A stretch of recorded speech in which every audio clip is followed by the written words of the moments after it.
오늘 우리에게 주시는 하나님의 말씀을 함께 보도록 하겠습니다. 에스겔 3장의 말씀을 함께 보도록 하겠습니다.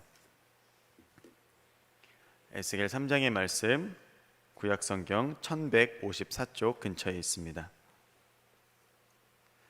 에스겔 3장의 말씀, 우리 1절부터 마지막 절까지의 말씀을 한 절씩 교독하여 읽도록 하겠습니다. 제가 먼저 1절의 말씀을 읽겠습니다. 그가 또 내게 이르시되 인자야 너는 받는 것을 먹으라. 너는 이 두루마리를 먹고 가서 이스라엘 족속에게 고하라 하시기로. 내가 입을 벌리니 그가 그 두루마리를 내게 먹이시며 내게 이르시되 인자야 내가 내게 주는 이 두루마리로 내 배에 넣으며 내 청자에 채우라 하시기에 내가 먹으니 그것이 내 입에서 달기가 꿀 같더라. 그가 또 내게 이르시되 인자야 이스라엘 족속에게 가서 내 말로 그들에게 고하라. 너를 방언이 다르거나 말이 어려운 백성에게 보내는 것이 아니요 이스라엘 족속에게 보내는 것이라.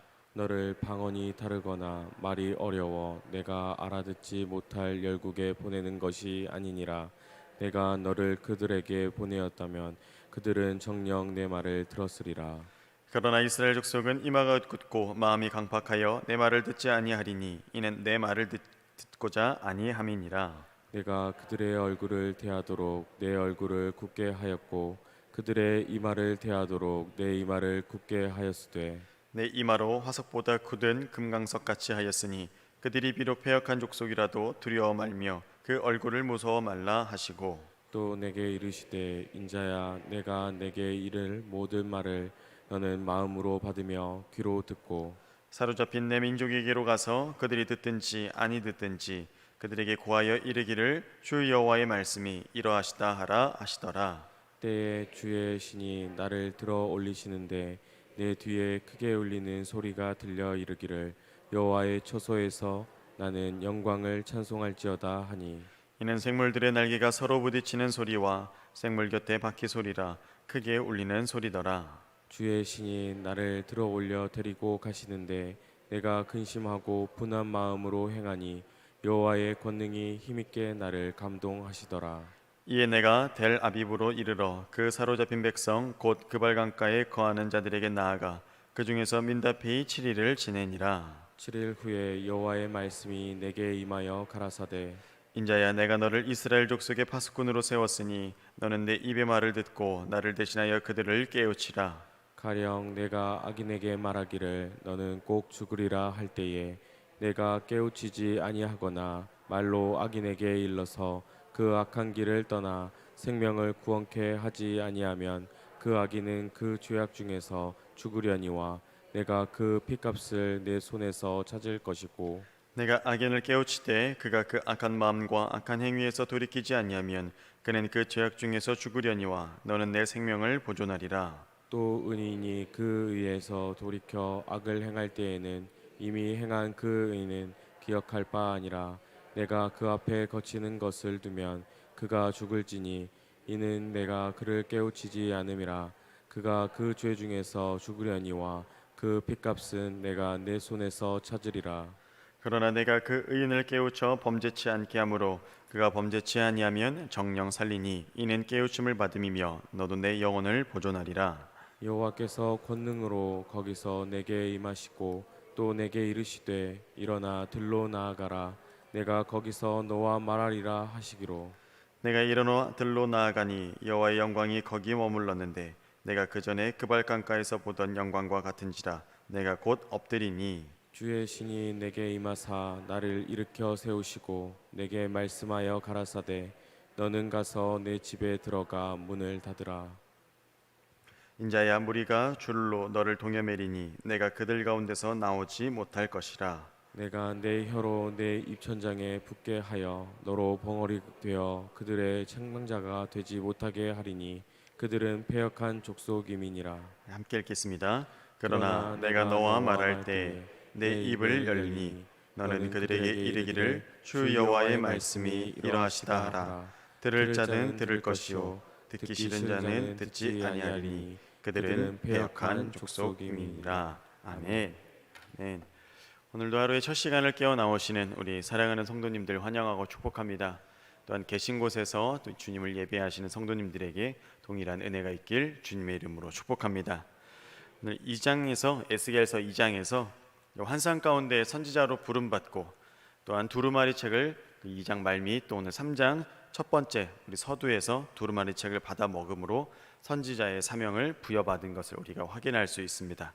이제 3장에서 선지자로 부름받은 에스겔이 감당해야 할 사명이 어떤 것인지에 대해서 말씀하고 있습니다. 이제 에스겔이 감당해야 될 사명의 대상, 또 장소, 그 책임, 그 원칙에 대해서 하나님께서 친히 말씀해 주시는 것을 볼 수 있습니다. 우리 이 네 가지를 가지고 함께 하나님의 말씀 에스겔서 3장을 함께 보도록 하겠습니다. 우리 첫 번째 사명의 대상을 누구로 가리키고 있습니까? 그 패역한 백성들 이스라엘을 향하여 하나님께서 보내고 있는 것을 알 수 있습니다. 에스겔이 하나님의 말씀을 전할 대상이 누구냐면 그와 말이 같은 자들, 즉 동족들임을 볼 수 있습니다. 그들은 다른 어떤 민족들보다도 에스겔이 하는 말을 잘 알아들을 수 있었겠죠. 같은 민족이었고 같은 언어와 문화를 사용했기 때문에 에스겔이 하는 말을 다 이해하고 알아들을 수 있었을 것입니다. 그래서 이스라엘 백성들은 변명의 여지가 없는 것이죠. 하나님의 말씀을 듣지 못했다, 혹은 내가 이해하지 못했다, 알아듣지 못했다, 이런 변명의 여지가 그들에게는 조금도 없을 것입니다. 그러나 이스라엘 족속은 어떤 자들이라고 소개가 됩니까? 강팍하고 이마가 굳고 마음도 굳고 패역한 족속이라고 이렇게 소개되고 있습니다. 이러한 자들에게 두려워 말고 계속해서 하나님의 말씀을 듣는 대로 올바로 전해야 된다는 것을 에스겔에게 계속 강조해 주고 계십니다. 이는 왜 이런 말씀을 하나님께서 더하시냐면 사역자, 즉 하나님의 일을 받은 사람들이 이런 유혹에 쉽게 빠질 위험이 있기 때문에 그렇습니다. 사명을 맡기신 하나님보다 사역의 대상을 먼저 의식할 때가 있기 때문에 그렇습니다. 하나님 우리에게 응답해 주시고 우리와 언제나 함께 해 주시지만 눈에 보이지 않기 때문에 눈에 보이는 어떤 것을 더 의지할 수 있는 우리의 연약함이 먼저 드러날 수 있는 위험이 있기 때문에 그렇습니다.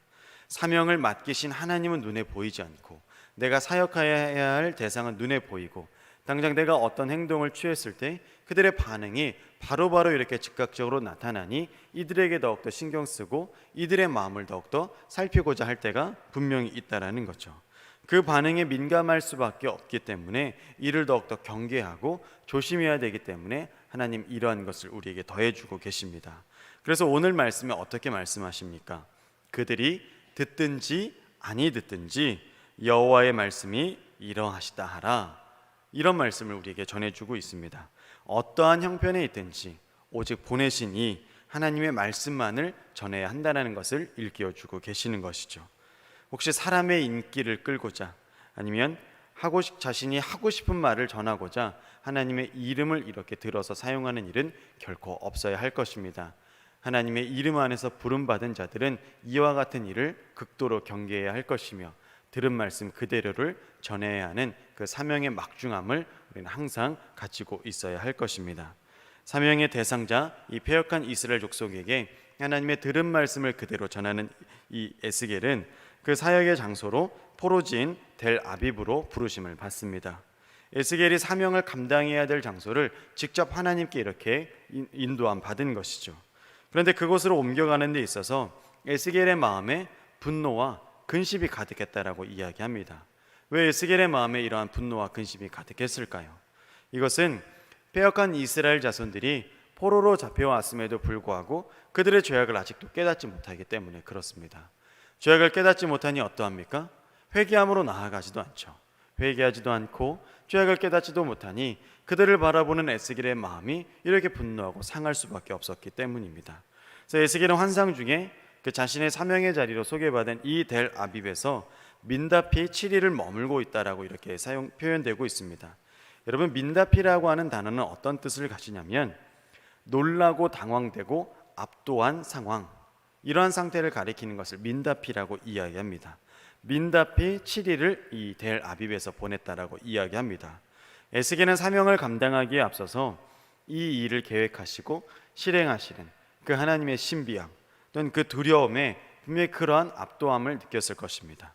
또는 자신이 감당해야 하는 죄악 많은 이스라엘 백성들을 향한 분노, 근심, 책임감 등으로 인해 이와 같은 시간을 보냈을 것입니다. 깊은 침묵 가운데 민다피 7일을 보내는데 결과적으로 이 기간이 하나님의 환상과 자신의 생각을 정리하면서 무엇보다 자신이 감당해야 하는 이 사역에 대해서 준비하는 시간이 되었습니다. 에스겔에게 하나님께서 이 델 아비브로 보내신 것은 사역의 시작이 말이 아니라 침묵과 묵상, 즉 기도함으로 이렇게 하나님께서 준비해 주신 것을 볼 수 있습니다. 우리도 하나님의 일을 감당할 때 나의 욕심이나 나의 말과 행동이 앞서기보다는 하나님께 기도함으로 하나님께 받은 음성과 그 응답대로 이렇게 묵상으로 나아가시기를 주님의 이름으로 축복합니다. 셋째, 사명의 책임을 파수꾼에 이렇게 비유하고 계십니다. 여러분, 에스겔은 파수꾼으로 이렇게 세움을 받았습니다. 파수꾼이 어떠한 자입니까? 성벽이나 아니면 산꼭대기, 아니면 특별히 고안된 망대 위에서 이렇게 적의 동태를 살피는 역할을 부여받게 되죠. 그래서 파수꾼을 이렇게 세움으로 적들의 갑작스러운 공격에 대비할 수 있고, 아니면 그들의 움직임을 파악해서 사전에 충분한 대비를 하는 역할을 하는 것이죠. 그래서 파수꾼이 자신의 책임을 다할 때 성 밖의 사람들을 성 안으로 들여올 수 있는 시간을 벌 수 있고, 또 성문을 보호함으로써 성을 수비할 수 있는 이러한 중요한 역할을 부여받게 되는 것입니다. 만일 파수꾼이 자신의 그 역할과 책임을 다하지 않는다면 성읍 안팎의 사람들은 적의 공격에 속수무책으로 당할 수밖에 없을 것입니다. 하나님께서 에스겔을 이렇게 파수꾼으로 부르신 것입니다. 성읍 주민에 대하여 그 생명에 대한 책임을 갖고 있는 이 파수꾼처럼 에스겔은 이스라엘 백성들의 영혼을 책임지는 그 파수꾼의 역할로 부름을 받았다라는 것입니다. 이 영적인 파수꾼으로 선지자 에스겔은 듣는 이가 의인이든 악인이든 이와에 상관없이 모든 이들에게 하나님의 말씀을 전해야 되는 그 사명을 부여받습니다. 파수꾼도 그렇죠. 파수꾼이 성 안에 있는 어떤 의인과 악인을 차별하여서 그 위험을 알리겠습니까? 그렇지 않습니다. 모든 이들에게 그 위험을 알리죠. 그러나 그 위험의 소식을 듣고 몸을 피할지는 그 자신의 개인의 선택이 될 수 있습니다. 의인이든 악인이든 분별치 않고 하나님의 말씀을 전해야 되는 것이 우리의 사명인 줄로 믿습니다. 우리의 사명은 책임을 다했느냐가 중요한 것이지 그 일의 결과까지 우리가 책임질 것은 아닙니다. 왜냐하면 파수꾼은 구원하는 자는 결코 아니기 때문에 그렇습니다. 알리는 자, 전하는 자, 거기까지가 파수꾼의 책임이 있는 것이고, 구원하시고 하나님께서 하나님의 자리로 옮기시는 것은 하나님의 역할, 하나님의 능력이기 때문에 그렇습니다. 그러니 우리 모두 부름받은 자들, 오늘날 파수꾼으로 세워진 우리는 하나님의 책임을 막중히 부여받아서 의인이든 악인이든 상관없이 주님의 말씀을 전하고 한 영혼을 천하보다 귀히 여기는 마음으로 주님의 말씀을 그들에게 전해야 할 것입니다. 깨우치는 자일 뿐 살리시는 이는 하나님이심을 반드시 기억하심으로 오직 맡은 일에 충성을 다하여 나아가시길 주님의 이름으로 축복합니다. 끝으로 사명의 원칙은 하나님의 지시대로 따라야 할 것입니다. 에스겔은 일어나서 들로 나갔습니다. 그래서 하나님께서 명하시는 그 들에 나가서 순종의 그 결과로 하나님의 영광을 바라볼 수 있었습니다. 만일 그가 하나님의 명령을 따르지 않았더라면, 혹 그가 다른 길로 갔더라면 하나님의 대변자, 그 선지자의 역할에 감당할 수 있는 자가 합당하지 않을 뿐만 아니라 하나님의 영광을 바라보지도 못했을 것입니다. 요점은 주님의 일꾼은 주님의 지시, 주님의 말씀을 따라야 한다는 것입니다. 사랑하는 여러분, 오늘 우리에게도 분명히 하나님 말씀을 주실 것입니다. 또는 하나님 끊임없이 우리에게 외치는 그런 음성도 분명히 있을 것입니다. 우리가 그 음성에 순종하고 그 말씀에 따르고 그 말씀 안에서 우리가 살아내고자 할 때 하나님께서 함께해 주시는 놀라운 은혜가 있을 줄로 믿습니다. 오늘 에스겔을 부르신 것을 보세요. 사명의 자리가 어딘지도 알려주세요. 그리고 내가 사역해야 될 대상이 어딘지도 아시고, 또 하나님 분명히 말씀해 주셔서 나의 책임이 어떠한 것인지, 또 하나님 말씀으로 함께하여 주셔서 그 지시대로 따랐을 때 어떠한 영광을 바라볼 수 있게 되는지 또한 에스겔을 통해서 보여주고 계십니다. 사랑하는 여러분, 우리는 일꾼으로서 하나님의 역할, 하나님의 사역을 부름받은 자들임을 분명히 깨닫고 나아가시길 바랍니다. 우리는 모두 하나님 나라를 확장하는데, 하나님 나라의 백성들을 주님의 품으로 인도하는데 부름받은 주님의 청지기인 줄로 믿습니다. 우리의 입술을 주님을 위해 사용하시고, 우리의 행함을 주님을 위해 사용하시고, 우리의 모든 것을 주님을 위해 올려드릴 수 있는 귀하고 복된 주님의 성도들 되시길 예수님의 이름으로 축복합니다. 우리의 생각이, 우리의 말이 주님을 전하는 귀하고 복된 도구가 되시길 예수 그리스도의 이름으로 축원합니다. 기도하시겠습니다. 하나님 감사합니다. 주님께서 명하신 자리에서 주님을 높여 드러내게 인도하여 주시옵소서. 편견과 차별 없이 사랑의 복음을 전하는 우리 입술이 되게 하여 주옵시고 우리 마음이 되게 하여 주시옵소서. 혹 인간적인 연약함으로 인해 아버지 나와는 생각이 다르고 또 나와는 아버지 마음이 다른 또 내가 싫어하는 자들에게 하나님의 말씀을 전하기 어려울 때가 있습니다. 그러나 그러한 마음까지도 내려놓게 하여 주옵시고 한 영혼이 천하보다 귀하다고 하신 그 하나님의 말씀을 기억하며 주님의 그 말씀을 누구에게라도 전할 수 있는 우리들이 되게 인도하여 주시옵소서. 듣든지 아니 듣든지 여호와의 말씀에 따라 순종하며 여호와의 지시대로 나아가는 우리 모두가 되게 인도하여 주시옵소서. 오늘도 이제 세상을 마주할 그 세상 가운데 주님의 복음과 주님의 말씀 들고 승리하는 우리 모두가 되게 인도하여 주시옵소서. 연약한 우리들을 세우시고 강권하여 붙들어 주시어서 이 험한 세상을 능히 이기고도 넘치는 우리 모두가 되게 하여 주시옵소서. 우리에게 복음의 능력을 허락하여 주옵시고 주님을 전하는 사자의 역할 다 감당할 수 있도록 주여 보호하여 주시옵소서. 용기를 더하시고 두려움은 없게 하여 주옵시고 주님의 말씀만이 우리 마음 가운데 심령 가운데 살아 역사하여 주시옵소서. 이 모든 말씀을 우리 구주 예수 그리스도의 이름으로 기도드립니다. 아멘.